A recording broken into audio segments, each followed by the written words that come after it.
All right, let's bring in now our business editor and host of Business Now. This is right before my show, 4:30 every single day in Sky News, Ross Greenwood. Ross, I want to get into those comments about what the Treasurer said in the moment. Are we at the point when we're crunching the economy? But first, you've got breaking news for us now on whether the banks are starting to pass on this rate rise. Yeah, indeed they are. We've just heard in the last few minutes from Westpac, which is going to pass those rate rises on in full. Now, just to explain, the rack rate, if you just simply turn up to get a home loan at Westpac with principal and interest, is going to be above 8% rather, almost 8.3% is what it will be. So you've got to negotiate pretty hard. I should also say there's an introductory offer for the first couple of years, which is about 5.6%, which most people going in would get. But as I say, if you do absolutely nothing and you do not be aggressive in terms of shopping around, that's the rate the people are now confronting, is 8.33% after this rate rise is passed along in around 10 days' time. So,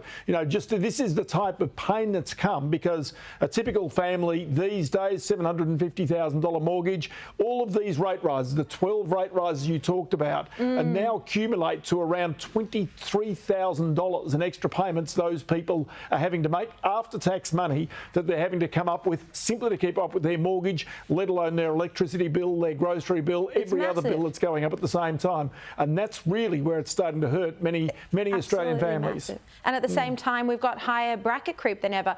Ross, I want you to cut through the spin for us, because we've heard the opposition come out today. We've heard Shadow Treasurer Angus Taylor. He held a press conference this afternoon and he said this rate rise is the government's fault. He said it's because of their inflationary budget, because of their decision to raise the minimum wage, because of their high spending. Jim Chalmers there is saying this has got nothing to do with the budget. We heard that Philip Lowe, even in Senate estimates, say that the budget wasn't inflationary and that this is simply another measure to bring down inflation. Well, who's telling the truth here? Okay, so it is true to say that both Philip Lowe and also the Treasury Secretary, Steve Kennedy, both indicated that the budget broadly is not inflationary. So long as it hits all of its targets, that's the other small, caveat to all of that. But then it comes to the wages issue, because even though Jim Chalmers today indicated that really Philip Lowe continues to say there is no wages price spiral, it really is a situation whereby in the note that was put out by Philip Lowe today, they then say wage growth has picked up in response to the tight labour market and high inflation. Yes, that's true. Growth in public sector wages is expected to pick up further, and the annual increase in award wages was higher than it was last year.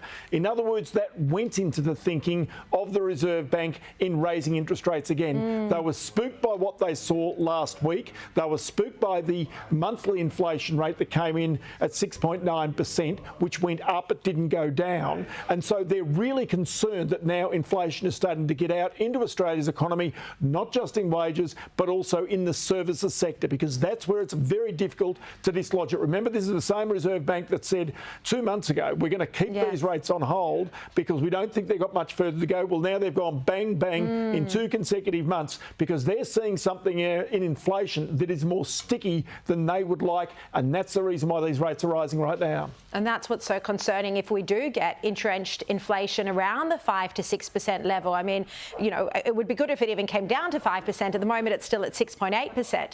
But Ross, the Treasurer almost sending a message to the RBA Governor in his comments that he wants to bring down inflation, that the RBA needs to bring down inflation without crunching the economy.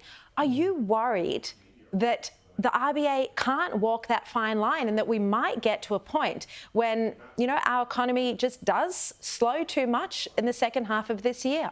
Well, it's so true, because you talk about the fine line. Well, the Reserve Bank Governor, Philip Lowe, talks about the narrow path.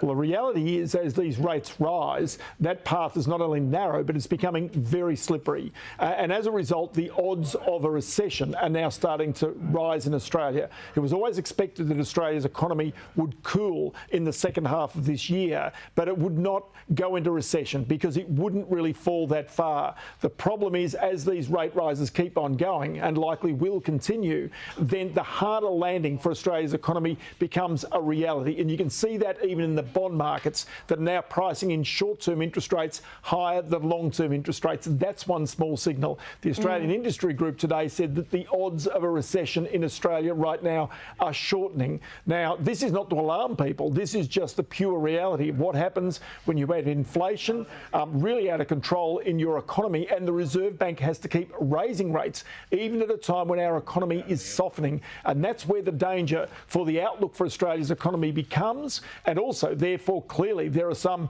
businesses and households that are going to be far more affected by this than others. And that is, if you like, the way in which the Reserve Bank and even the government have got to view this. Yeah, look, it's so troubling. Russ Greenwood, thank you as always for cutting through all of the spin and for your insights. Really appreciate it.